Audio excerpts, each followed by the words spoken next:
तर खोक्या भोसलेचं घर असलेल्या परिसरामध्ये पुन्हा एकदा वनविभागाचं पथक दाखल झालंय।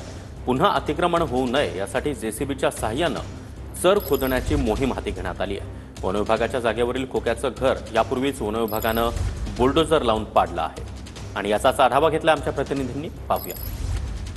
जागेवर सतीश उर्फ खोक्या भोसलेनं अतिक्रमण करून घर बांधलं होतं, मात्र ते घर जे आहे ते वन विभागानं जेसीबीच्या सहाय्यानं जमीनदोस्त केले आणि आता त्यानंतर ज्या ठिकाणी सतीश उर्फ खोक्या भोसले राहत होता त्याच ठिकाणी जे आहे ते वन विभागानं आता दुसरी कारवाई सुरू केली।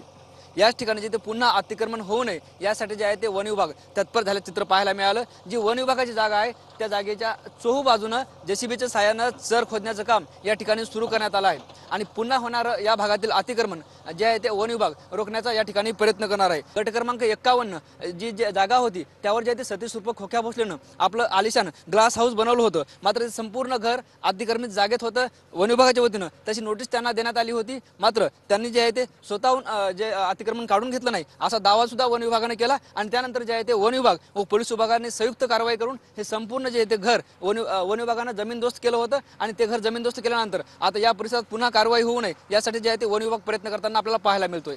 कॅमेरा पर्सन आप्पासाहेब मोहरकरसह ज्ञानेश्वर लोंढे, शिरूर कासार।